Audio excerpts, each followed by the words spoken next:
This is J. Krishnamurti's first public talk in San Francisco, California, 1983. One should be clear what the intention of these talks are. They are not to inform or to instruct, not to do any kind of propaganda, or program the audience in a different direction.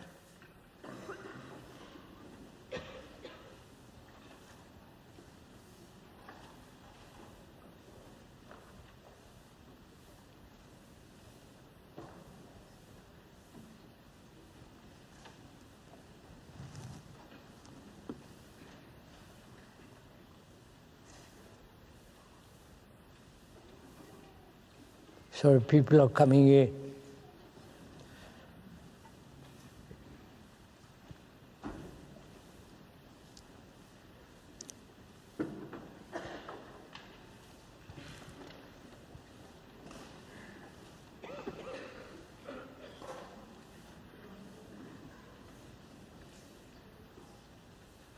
From the beginning, we must be very clear that you're not being told what to do or what to think. We're being programmed enough. But this talk and tomorrow's talk is that we should think together. Look at the world as it actually is, what's going on together, without any bias, without any prejudice, to look at the world that man has created, that each human being throughout the world has created this society. This society is corrupt, immoral, and it always has had wars from time beyond measure. They have had wars. They used to kill with arrows. Now you can blast whole generations and millions of people. This is called advancement, evolution. There is poverty all over the world. In the part of the country where the speaker comes from, he has lived in poverty. He knows what poverty is. And there are religious divisions throughout the world. The Catholic, the Protestant, the Muslim, the Hindu, the Buddhist, the Tibetan, and so on. There's a great deal of conflict throughout the world, economically, socially, nationally. And one wonders, what is the cause of all this? Why there is so much division, so much struggle, so many problems multiplying?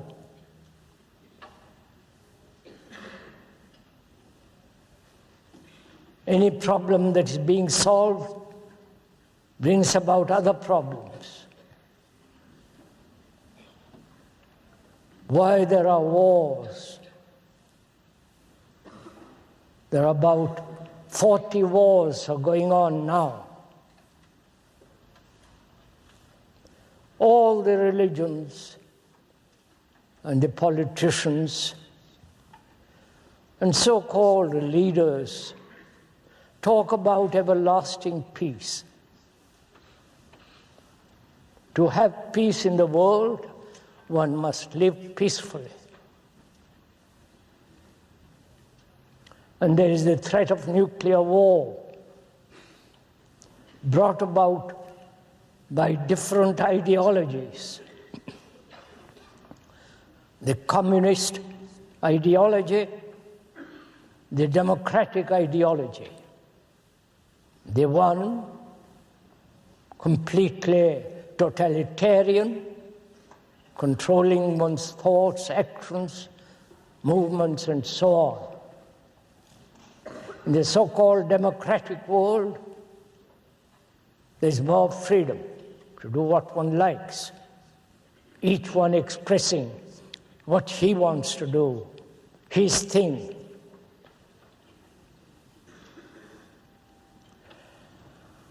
And what is the answer to all this? Who is responsible for all this? The chaos, the disorder, the insecurity, the sense of great confusion.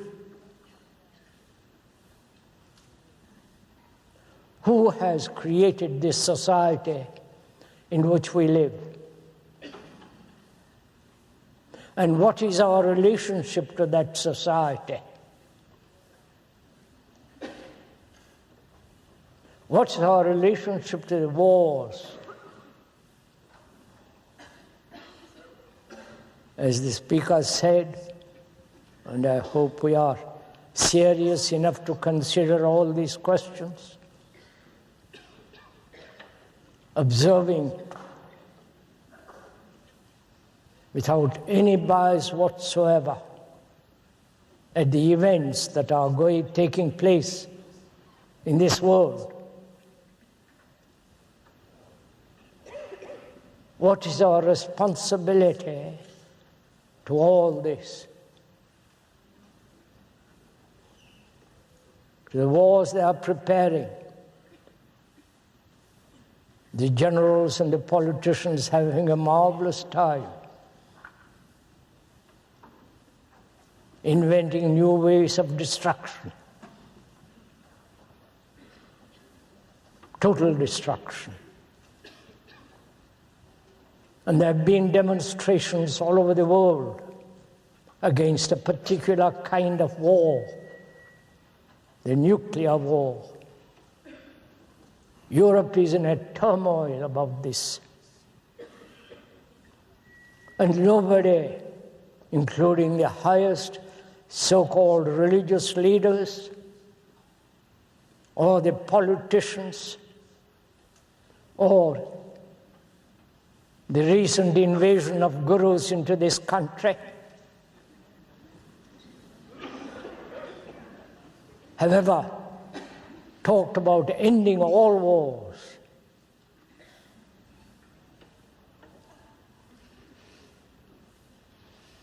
So one must ask, if one is concerned seriously whether it's possible to live in this world, both outwardly and inwardly, psychologically inside the skin, as it were, and outwardly, to live in peace, to live without conflict, without man against man, man against woman, and all the rest of it. When one looks around, objectively, sanely, rationally, as one must, if one is to live in this beautiful earth which we are gradually destroying?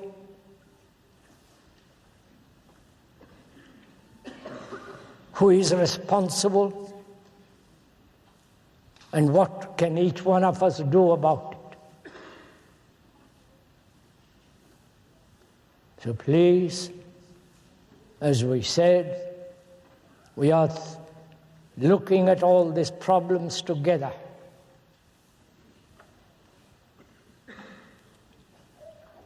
Not that the speaker looks at it and you just listen to it. This is not a lecture as it's commonly understood.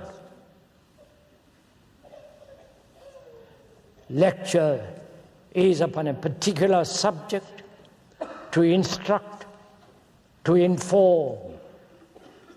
We are not doing anything of that kind. Together, you and the speaker are investigating the cause of all this misery, the confusion, the chaos, the utter callousness of human beings.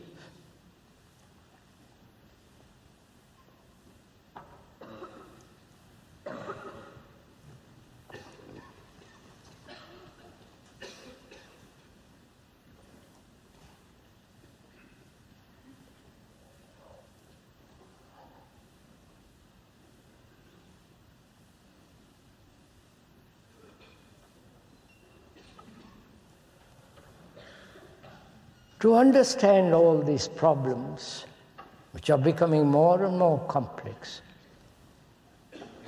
and life is becoming extraordinarily difficult and dangerous, one must question, doubt, be skeptical, not gullible. And that's, for most of us, rather difficult. Because especially in this country, the authorities, the specialists, are taking us over. If you don't know what to do, you ask a specialist about almost everything. Your sexual life, the way you must think, how to do your face, how to dress, and so on. We think we are free, we are not. We're going to probe into all this together. Please, this is not an entertainment. And we want to be entertained. The whole entertainment industry, the television, the football, all the entertaining books and magazines have so conditioned us that we want to be told what to do, to be entertained, to run away from ourselves. And this is not a talk of that kind. This is very serious, because we are concerned very deeply to understand the cause of all this. Why human beings have become what they are after 40, 50,000 years or more. Why human beings outwardly have changed tremendously. The whole technological world and the extraordinary things they are doing. But inwardly, Psychologically, we remain more or less what we have been for thousands of years. That's a fact. It's not something invented by the speaker. The so-called evolution, which is the time process, time sequence of 4 million years or less or more, has not changed fundamentally man. And is man, human beings, what will make them change radically so that we can live on this earth peacefully? So we must examine together. Speaker means together. You and the speaker look at all these facts. Not for me as a Democrat or a Republican or a communist or as a Hindu, Buddhist and all that nonsensical division. But look at all this. Face it. And who has done all this mischief, this misery, this nastiness in the world? Human beings throughout the world have created the society in which they live. Society is not different from us. We are the society. You cannot possibly bring about a change in society if you yourself as a human being do not fundamentally, basically change. That's an obvious fact. If you and I or another consider that society is something that has existed in spite of us, if we think that, that's a fallacy. It's not a communist conclusion. Dialectical materialism. It is an obvious fact that we, as human beings living on this earth, have created this society, and the society then controls us, shapes us. It's like a tide going in and out. It's this constant reaction between us as separate human beings and the society in which we live. What we are, our agony, our suffering, our confusion, our disorder. Society is what we are. And there is no question or doubt about that.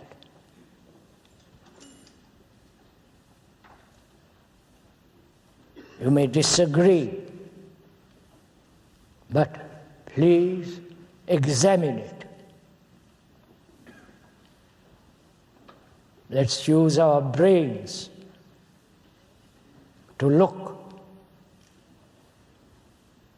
to observe what we are. Not according to any psychologist, modern or recently ancient, not according to some philosopher or according to a book, but to see what we are actually. If we are in conflict, we bring about conflict in the world.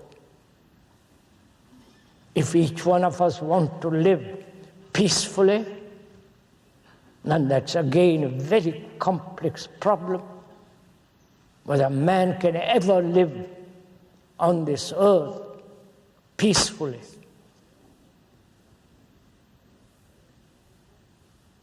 There must be end to conflict, both inwardly and outwardly. And whether that is possible, living in the modern world,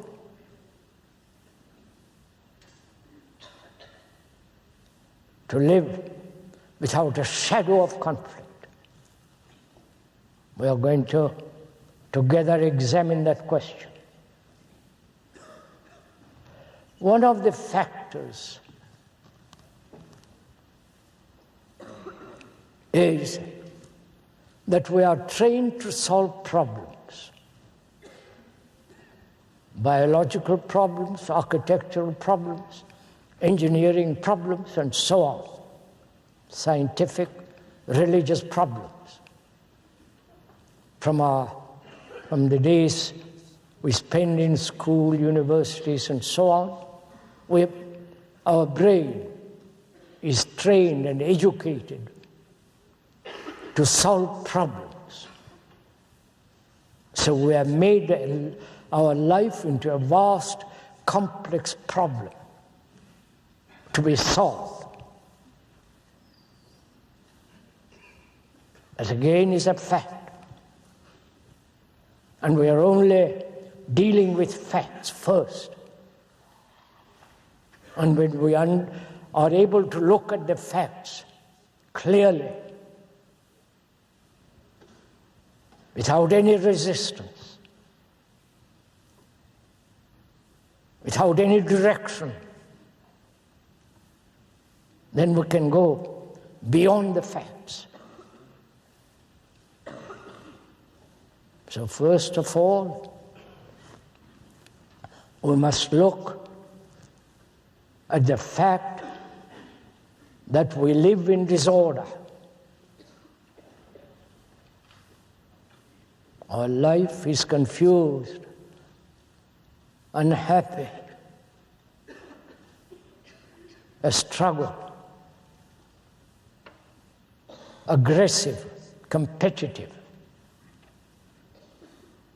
And so is the society. We are violent people, human beings throughout the world, perhaps derived from the animal, the apes and so on, as biologically, we are violent people. We get so angry so quickly. We hate people. We are jealous of people, and so on. Violence is not merely physical. Violence is most complex and deep psychologically. And so we have created a society that has become appallingly dangerous.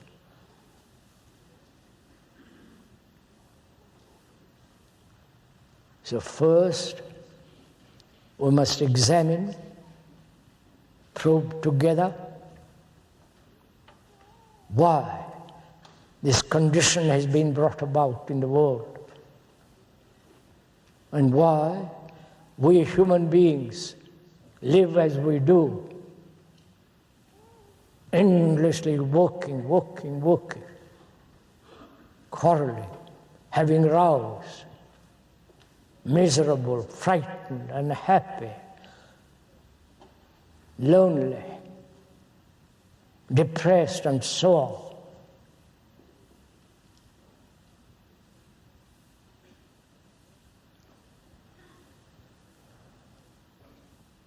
We must look what we are first. And then we can affect the society in which we live. So the transformation of society is not important. But what is important, essential, is can our brain, which is the center of all our thought and emotions and feelings, can that brain which has been conditioned, can that brain change radically?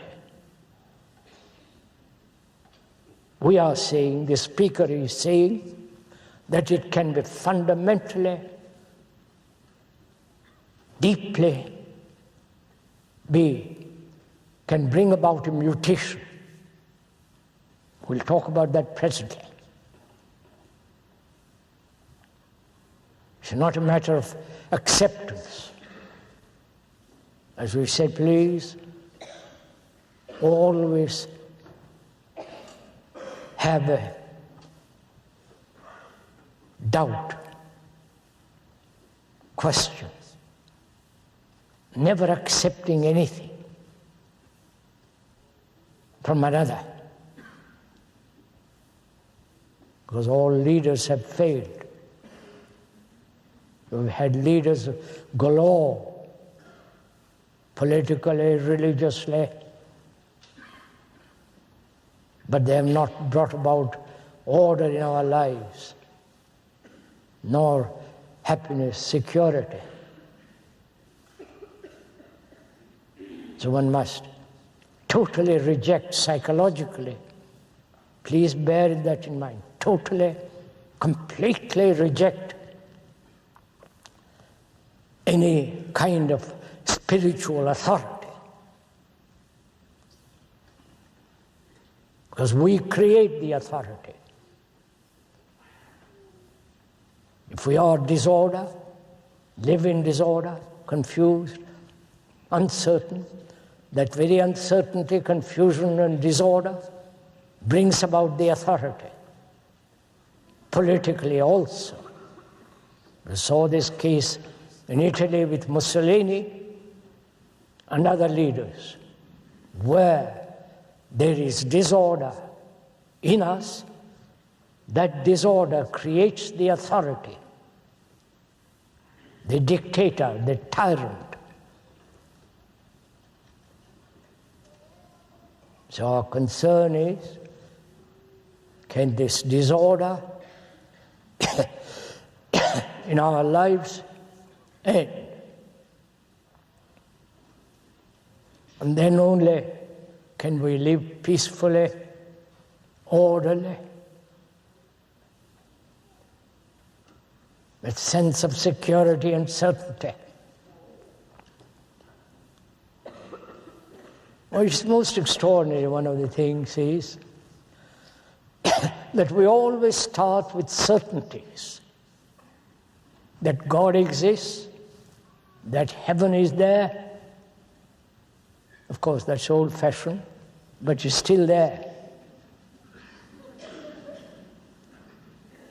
About 800 million Catholics believe all that. So do Hindus. But the Buddhists have no God.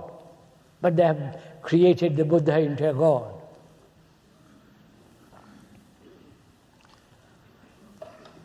So we live in disorder. What is the cause of this disorder? If one can find, not in abstraction intellectually, but actually, find what's the cause of this disorder. There may be many causes, or only one cause. And if one can discover for oneself, not to be told by another, including by the speaker, if we can find a cause, then the effect then can be radically changed, because the cause can be ended. If one has some kind of disease, the causes can be found diagnostically, then that cause can be ended. Similarly, if we can find the cause of this conflict, these wars, these religious absurd divisions,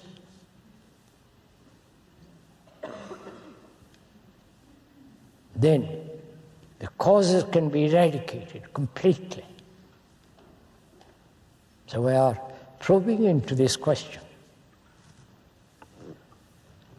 One observes there's great division in the world, geographically, nationally, religiously, politically, economically, racially, and so on. There's tremendous division in this world. That's a fact. This division, in this division, man has sought, including woman. Forgive me if I don't include the woman. When I say man, woman is included in it. Don't get annoyed or assert yourself when I don't mention the woman. It's all becoming so absurd. Really so childish. And we are all supposed to be grown-up men and women.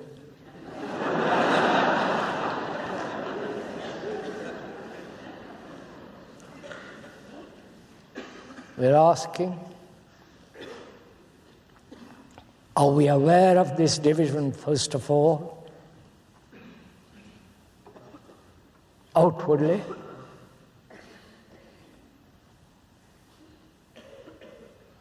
Linguistically, and inwardly? We are so fragmented. Again, this is a fact. Now, what has brought about this division? And what has brought about these terrible wars? Because consider, we have had 2 appalling wars in this century. Consider how many women and men and wives, husbands, mothers, and so on have shed tears, maimed,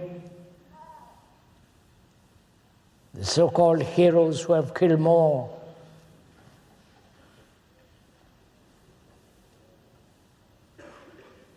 This war seems to have no end. And we are responsible for it.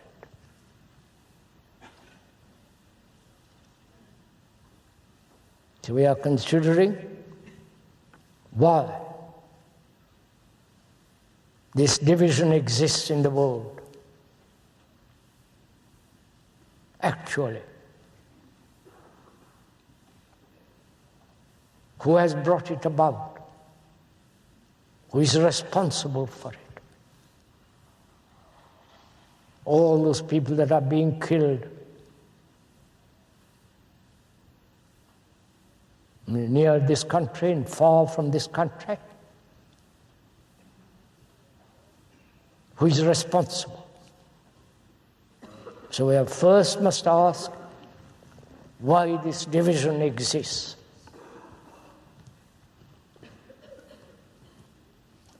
Each one of us wants to live in security. That is natural. That's instinctive response to have food, clothes, and shelter. That's every human being in the world, the most ignorant, uneducated, the most sophisticated human being wants security both outwardly and inwardly, to be safe. And this division, national division, has made that security impossible. Outwardly, wars. You are being threatened by another country, by another ideology. And so you see, you must protect yourself. This is what the politicians and all the so-called leaders are saying. Because each one of us sought security in division. Because the family, without there, we can be secure in the family. From that, the nation. The nation is only a glorified tribalism. So, we sought security in individuality, and we sought security in family, in various forms of division, religiously and so on. So when one realizes, actually not theoretically, not intellectually, but actually in daily life, that where there is division, there must be conflict. That's a law, natural law. If there is a division between the man and the woman, the husband and the wife, and so on, there must be conflict between them.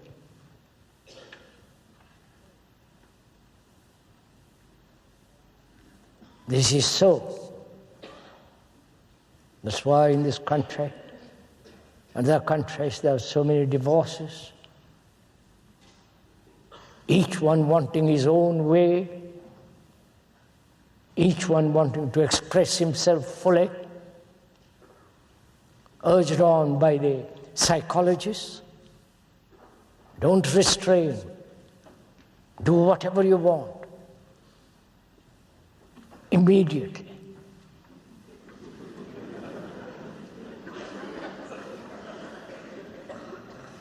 The gurus throughout the world, not only imported from India and the Far East, you have your own peculiar gurus too here. The gurus have created this division too. My guru is better than your guru.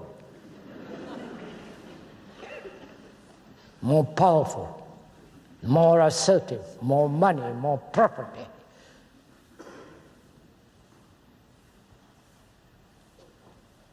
Because we all want to be secure. And that security is being denied outwardly by war. You may be secure now, but what about your children, grandchildren, and so on? This earth is not just for one's particular life or the duration of a particular life. We are meant to live on this earth happily, without suffering. And not only you, but your grandchildren, generation after generation. And this division has denied all that.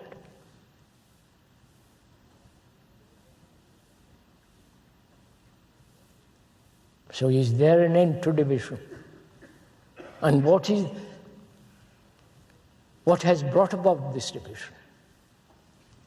We see security, but much deeper than that. What is the cause of it? I hope we are together in all this. We are thinking together. The speaker is not trying to stimulate you. He is not acting as a drug, intoxicant. But together, with strength, with clarity, looking at all this. Our lives, our daily monotonous routine life, lonely, occupied, going to the office from 9 to 5 for the rest of one's life and then die,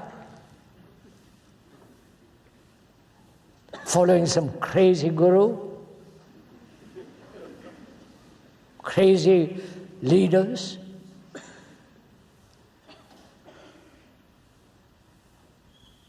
I do not know if you are aware what's happening, especially in California. Each one has his own particular little song, his own particular little guru, his own particular nonsense. So we are probing. Please, this is very serious. We are probing what's the cause of all this. Apart from security. Man wants security, and that security is being denied by his own actions, by his own life, by his own lack of integrity, by his own lack of sanity, intelligence.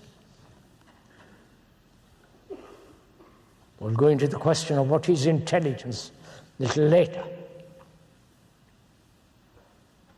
So who is responsible?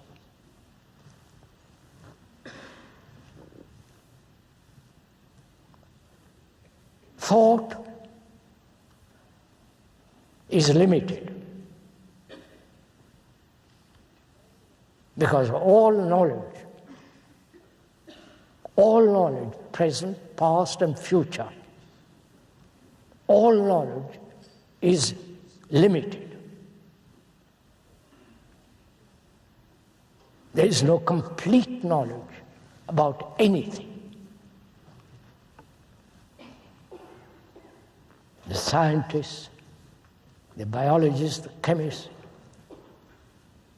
engineers, whatever they have learned, whatever they have accumulated through experience as knowledge, is always,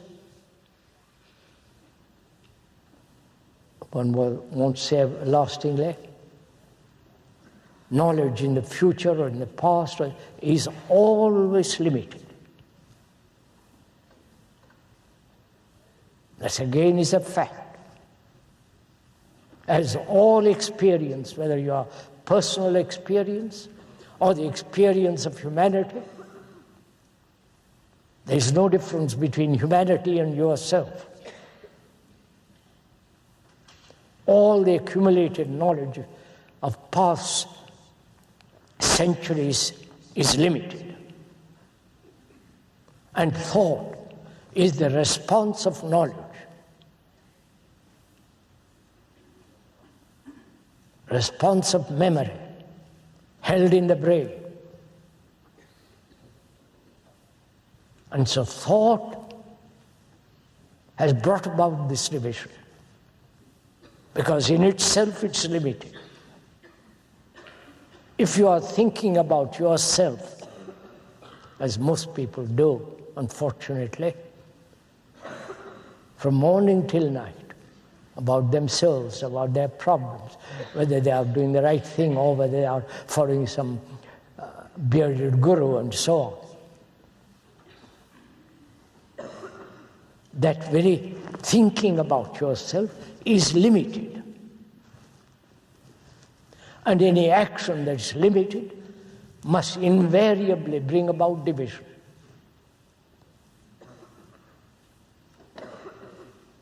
That's clear. That's factual. It's not imaginary or intellectual, conceptual theory. Where there is division between the Jew and the Arab, between the communist and the so-called democratic, where there is division between the Catholic, Protestant, Buddhist, all this has been brought about by thought. Thought has built the great cathedrals of the world, the great temples, the great marvelous mosques, and all that which is inside the temples, the mosques, and the cathedrals and churches are put together by thought. Thought has been evolving slowly from great many thousand years. And thought has put together the religious life, the monastic life, the celibate life, the life of so-called particular religious life. And thought also has created the marvelous world of technology, the computer, the extraordinary wars of instruments of war, the submarine, the carrier, and so on and so on. Marvelous surgery, engineering. You must have time to learn a language, a skill. All that is brought about by thought. I'm sure nobody can deny that. It's so obvious. And thought also has brought about this division as me and you, psychologically.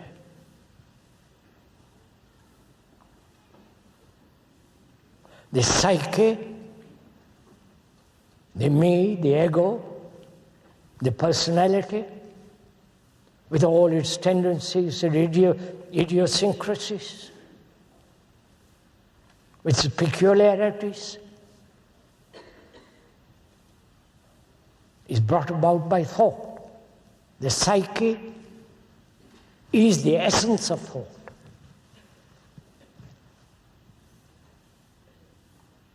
What you think, what you feel, what you imagine, your illusions,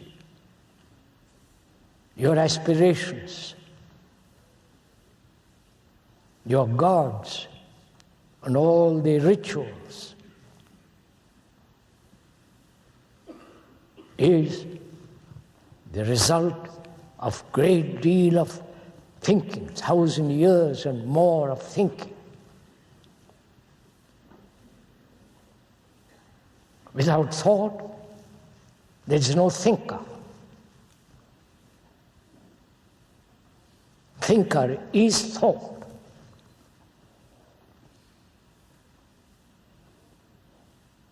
So, thought is responsible for this. And thought is the content of our consciousness. You may not like to use the word consciousness. Modern psychologists may say there is only action and reaction, nothing else.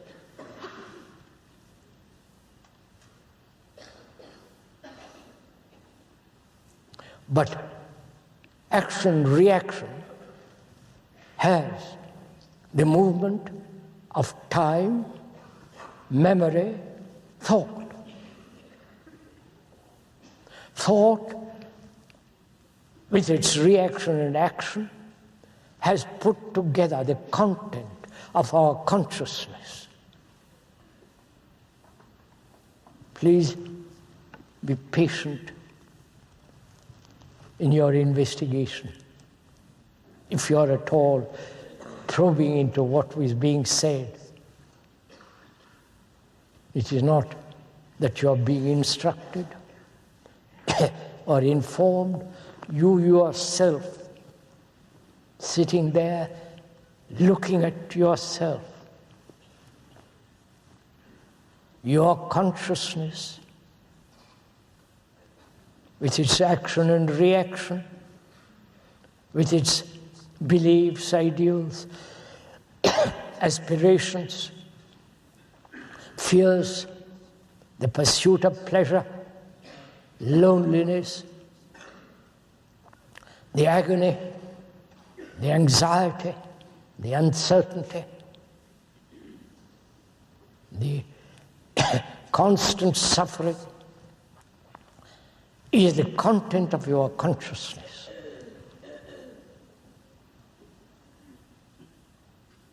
Again, there's no doubt about it. It's a fact. This consciousness is common to all mankind.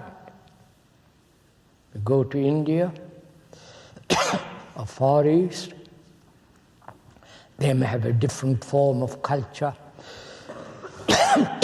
Sorry. Outward behavior, outward manners, or no manners, but their consciousness, they suffer like you. They are lonely like you.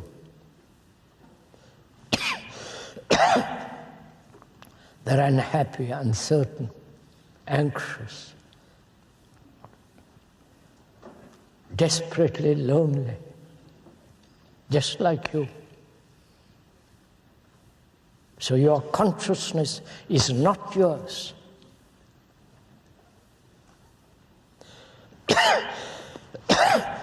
It is the consciousness of humanity, of what you are. You are humanity. You're not separate from other human beings. Sorry. You are the rest of mankind. This is not a theory, but an actual daily fact. You go to the office, being kicked around there. This happens in India and Japan, in Russia.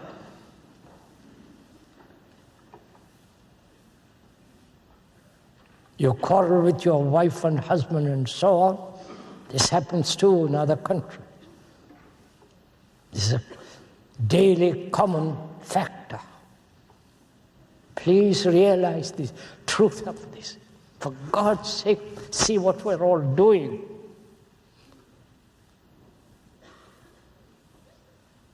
Your consciousness is not yours, it's the whole of humanity. Therefore, you are the entire humanity.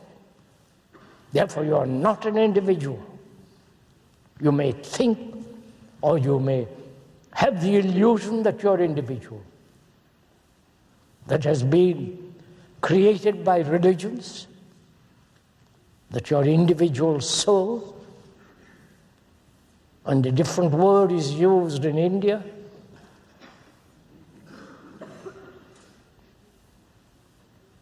This illusion has been created from childhood. It's one of our conditioning. A fragment says, I must fulfill I'm more important than anybody else. But it's still a fragment. And the fragment is making tremendous mischief because it clings to its division. You are a fragment of the whole of humanity. And when you give importance to the fragment, as you do, your whole culture is that. You're being encouraged by the politicians, religions, psychologists, and so on. Ambitious, greedy, competitive. The fragment is this. And so you are maintaining the division. And therefore you are utterly, completely responsible for wars.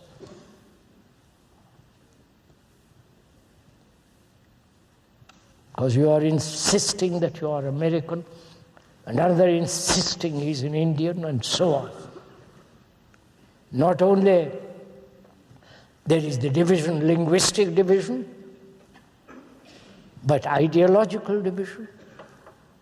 So, thought has been responsible for all this.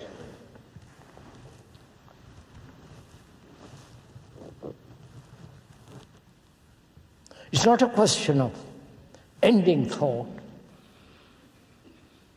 or asking how to end thought. That's one of our favorite conditioning. How to. Tell me what to do.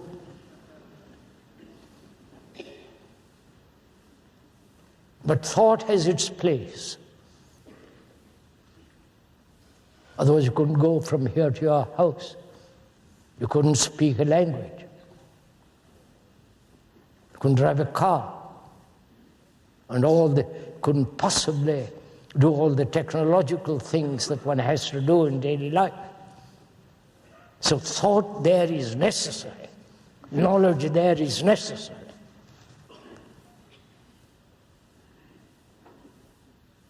But is it necessary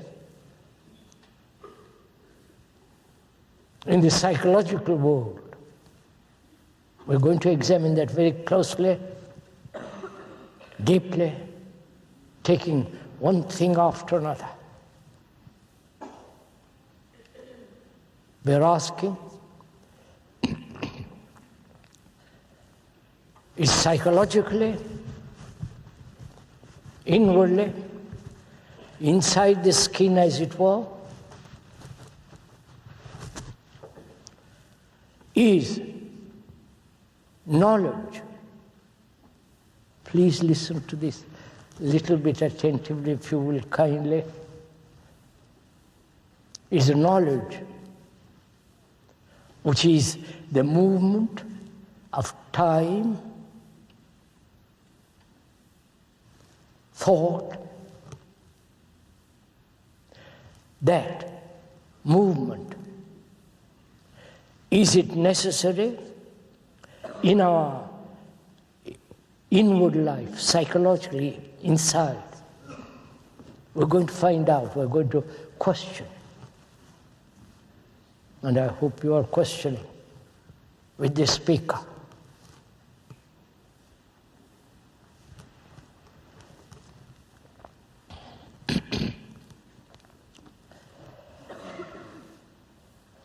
We live in disorder. That's a fact. Thought has brought about this disorder, which is again another fact. So we'll have to examine whether this disorder of our daily life can end.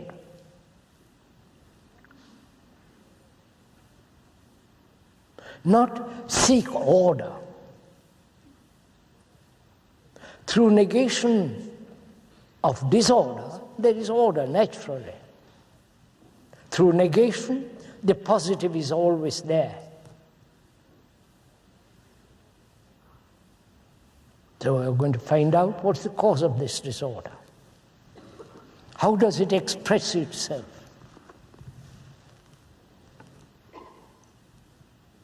To see this disorder, we must look first at a relationship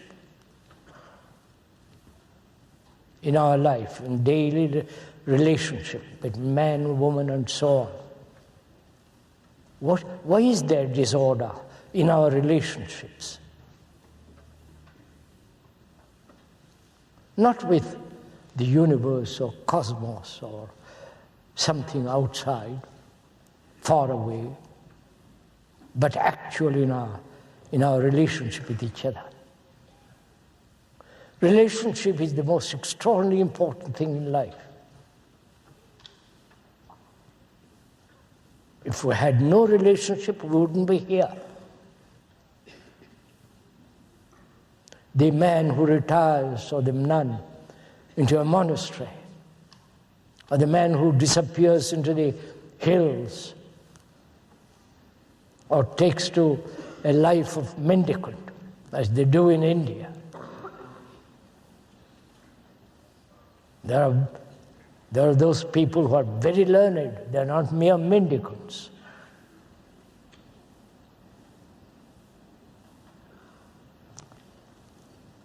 They too are related. They may abandon their own particular family, abandon their name and take on a new name. But they too, the hermit, is related to the earth, to his neighbor, to the nature. And to come nearer, which is you, your wife, your husband, or whatever it is. There is disorder in our relationship. Why? One dominating the other, each one wanting to fulfill, is in his own way, each one earning his own life. You know all that's going on in this modern civilization, especially in this country. They may meet in sexually, but otherwise they're totally unrelated. Because each one pursues his own individual inclination, his own ambition, his own greed, his own, and so on. So our relationships are like two parallel lines, never meeting. So maintaining perpetual division. And this division, with all its anxieties, quarrels, jealousies, you know much better than the speaker does. Your family life.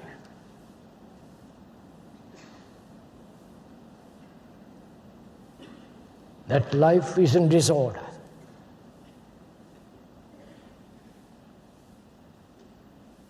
And can that disorder in relationship end? Because that's the closest thing we have. If we understand, to go very far, you must begin very, very, very near, which is you.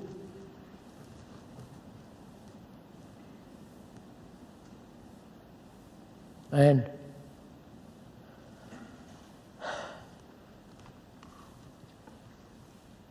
can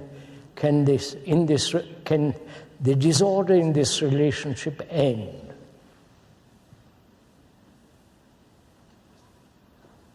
Please ask yourself this question. If you say it's impossible, man has always lived this way. He's always been conditioned this way, as some of the philosophers, writers, psychologists, professionals maintain that the brain can in its conditioning can only be modified, can never be completely free from conditioning.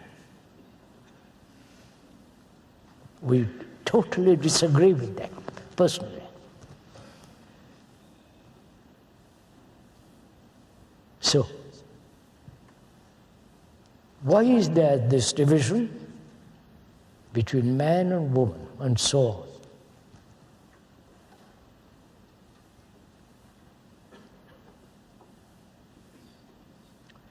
Has not each one of us not only his own image about himself, what he should be, what he must be, and so on, an image about himself, he has an image about his wife and her husband. That image has been accumulated for 10 years or one day or 50 years. I'm sure you're aware of this. The relationship is between these two images, which thought through time has put together.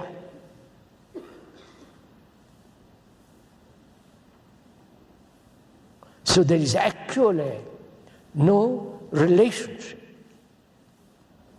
There is a relationship between two images which time has put together.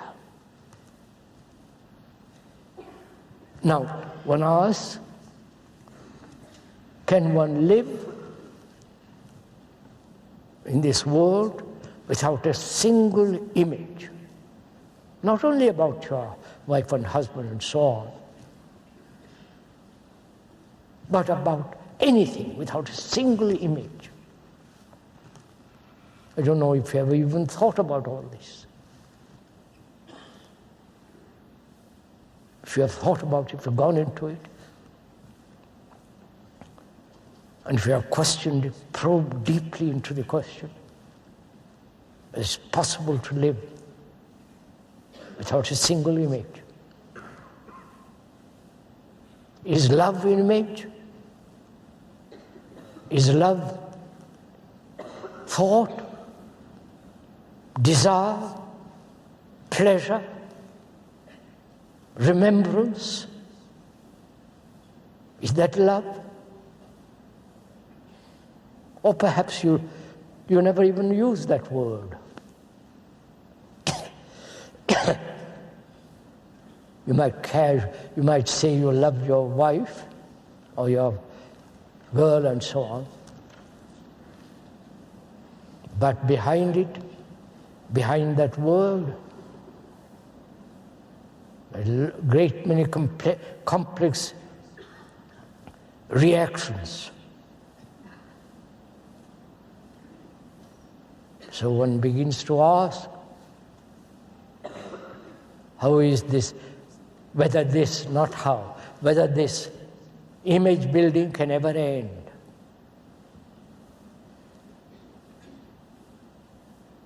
I hope you are asking this question.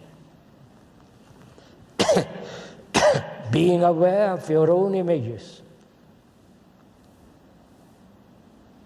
how you look, your vanity, which is a part of your image, your arrogance,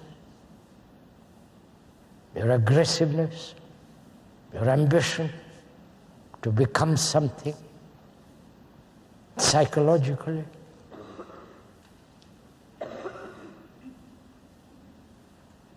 Why have you image at all?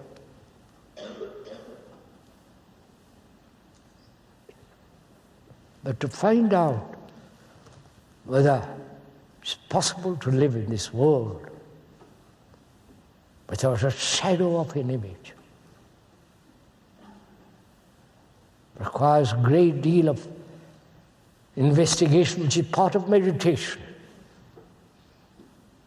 Meditation is not some silly practice,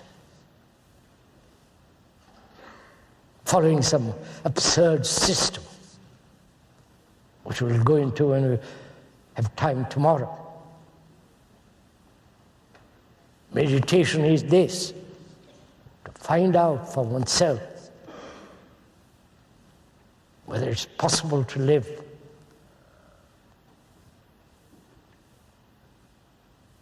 without single image about yourself or another. When there is that freedom, there is love there. Love is not then memory, knowledge. It's something totally outside the brain.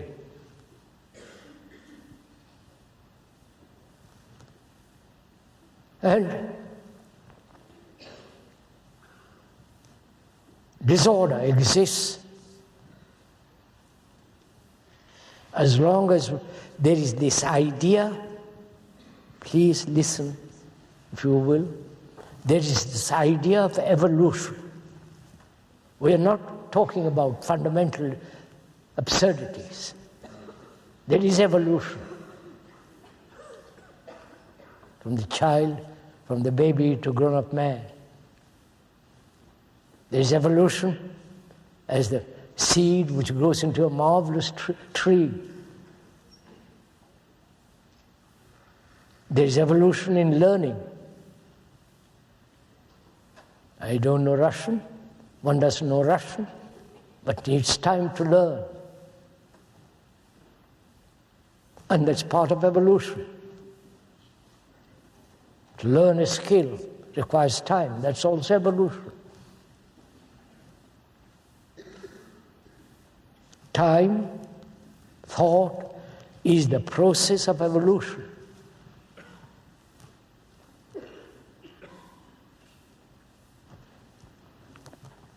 So we are questioning, is there, please listen, if you will kindly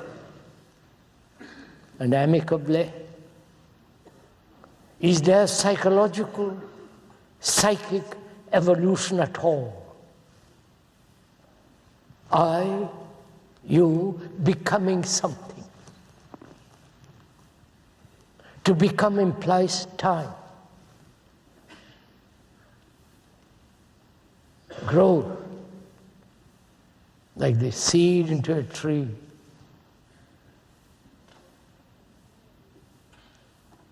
Is there psychological evolution at all? I know we accept that as a fact, that I will become something. Perhaps that is the result of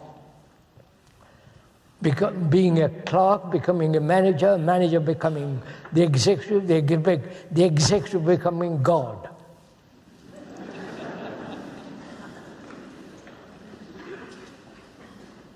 We carry that same principle into the psychological world, that I will become something, reach heaven, reach illumination, whatever one aspires to.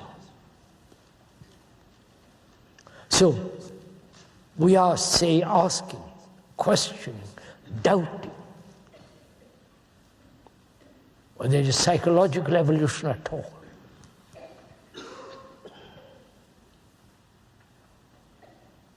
That is, the psyche, part of the psyche is violence. We all know what violence is, both physically and psychologically. Violence is a very complex problem. Violence exists as long as there is comparison. As long as there is imitation, conformity. Violence, we all are violent. Inherited from the past. And it's a common effort to end violence through non-violence. Right? We're all saying this. Propagated by several people from India and Tolstoy and others. Pursue non-violence. Politically, in other ways. Non-violence is a non-fact. It is an illusion. It has no reality. What has reality is violence. And when you pursue non-violence, you are cheating yourself. Non-violence doesn't exist. It's an idea. It's a theory. But what exists actually is violence.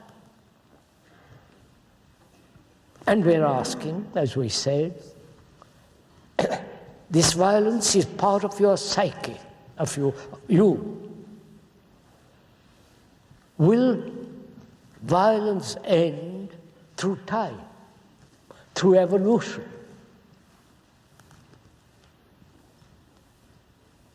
I hope you are putting this question to yourself.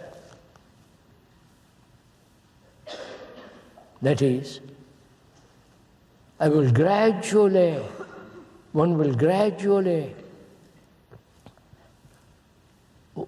understand, delve, find the cause, and gradually dissipate this violence.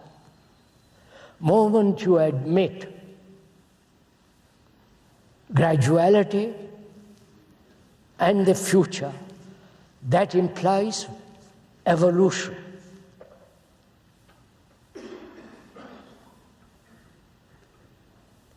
Violence cannot end through evolution, now or in the future. As man has lived for 1,000,000 or less years, 1,000 years, in violence, is part of his nature, part of his psyche, part of his consciousness, his action and reaction. You hate me and I hate you. You kick me and I kick you. That's what we are doing. That's what man has done for thousands of years. And we say to ourselves, someday it will end. Through League of Nations, absurd, isn't it? Through some divine action, through some mutation in the psyche suddenly. So is it possible to end violence not sometime in the future, but immediately? The whole content of violence, not the word only, but the significance of that word, the depth of that word, the content of that word, which is not merely the physical action, but the whole movement of me, the ego, and you, separate. Trying to conform, trying to imitate, trying to become. All that is part of violence. Aggression is violence. Competitiveness is violence. And to talk about being free from competitiveness is an anathema in this country.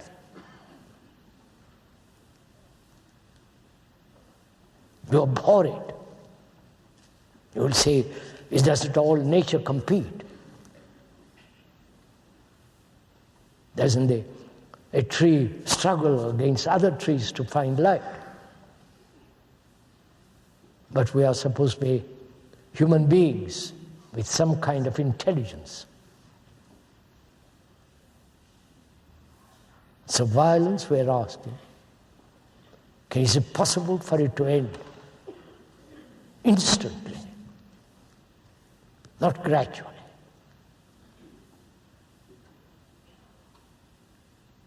It's a very serious question. We'll see whether it's possible or not to end violence without any motive. Because the moment you have a motive to end violence, that very motive becomes the part of violence. I hope you understand all this. If or when you want to end violence because it's profitable, because it's the right thing to do, or you think violence is anti-religious, you want to live a peaceful life, if any kind of motive behind the act of ending violence is the continuation of violence, one hopes you understand this. You can look at it for yourself. If you want to end violence, it can't have direction. It can't have a motive which says, I will end it. So we're going to find out, if there's time this morning, I think there is,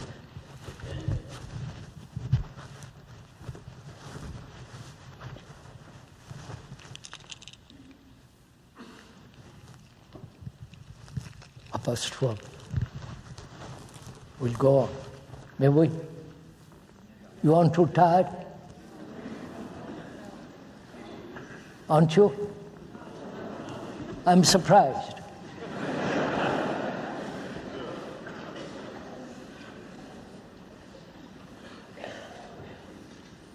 When he's surprised because this is a very serious matter. You have listened for an hour and a half. If you're working, if your brain is active, inquiring, questioning, doubting,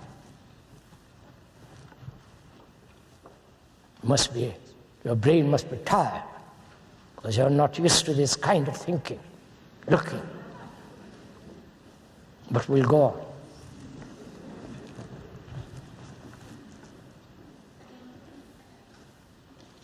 We're asking the question. When you ask a question, there is doubt behind it. There's skepticism. And skepticism, doubt, clarifies the brain, which is against all your religion.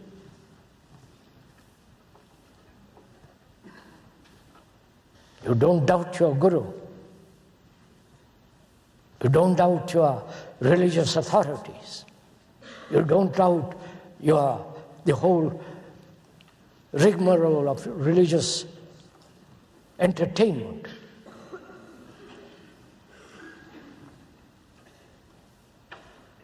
So, when you question whether violence can end instantly, the whole complexity of violence, you are doubting, questioning, asking yourself,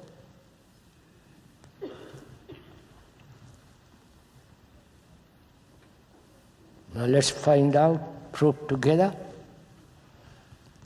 whether it's possible to end violence completely so that you can live in this earth peacefully.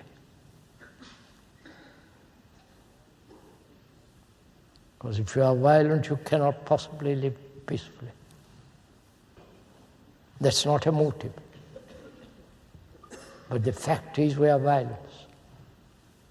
Violence between man and man, woman and man, and so on.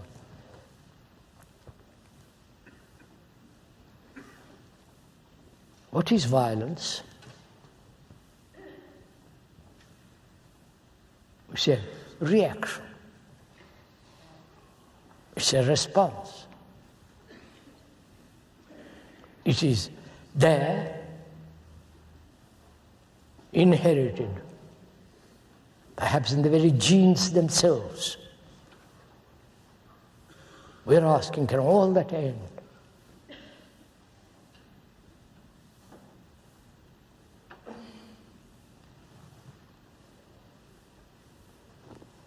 How do you observe?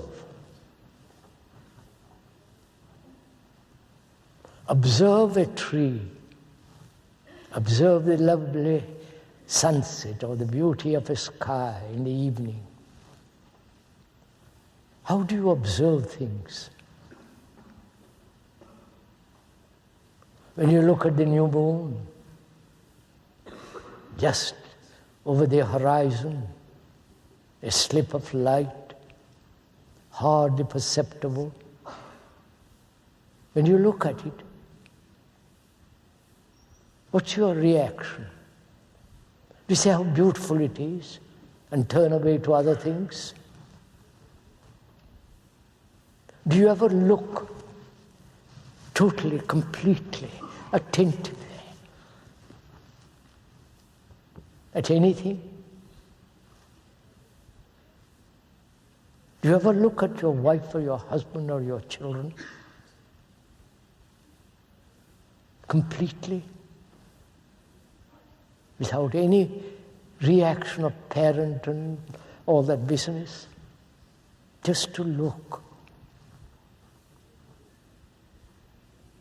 Can you look at a tree without naming it?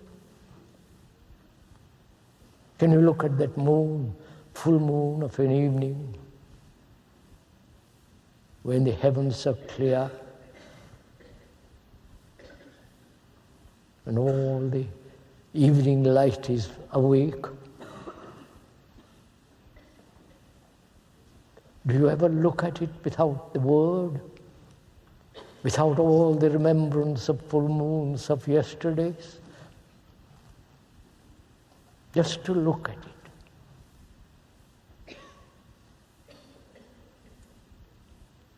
When you so look at it, there is a totally different movement going on. It's not the movement of thought.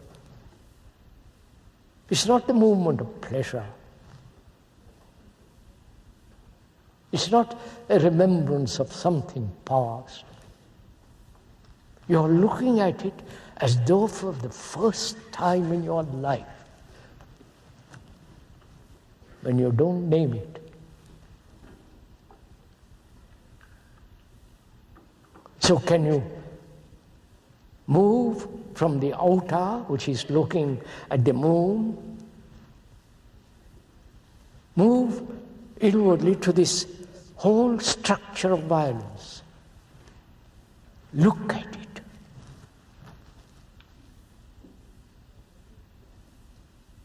Without any reaction, without naming it as violence. That sense of clear observation, without any motive, without any reaction, bias, just to look at the extraordinary thing that we have called violence. It's like looking at a great precious jewel. It's not yours or mine, but it's there in your hands. When you so look at it, so completely, attentively, that which has been called violence, with all its movement, ends totally.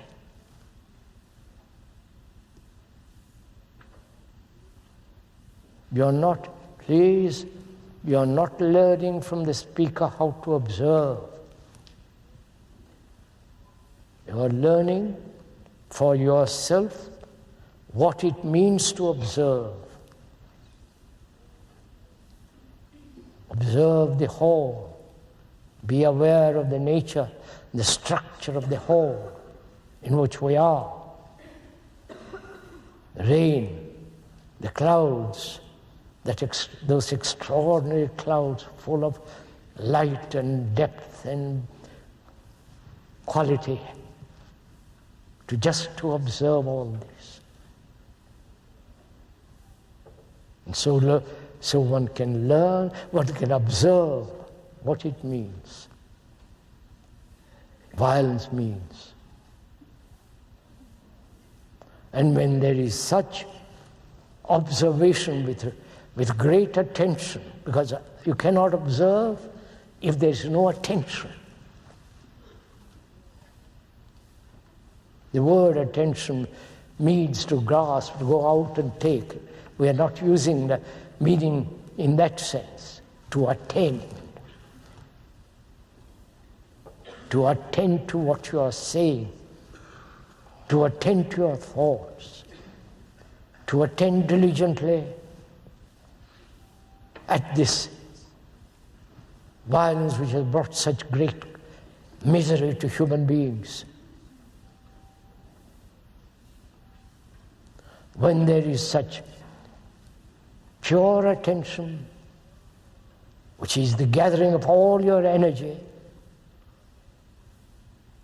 to focus on this fact of this reaction called violence, there is an ending completely of that violence. Please don't accept it from the speaker. He's not your authority, he's not your guru.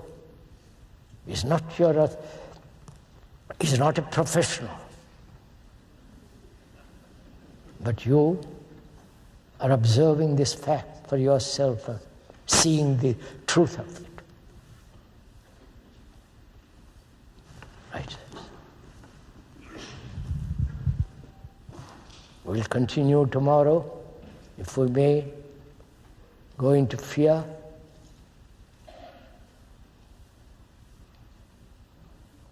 What the nature of time, fear, pleasure, whether there is an ending to sorrow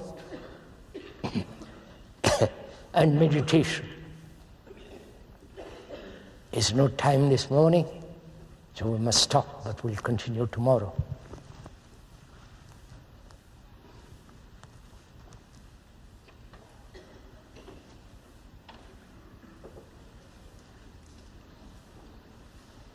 May we get up?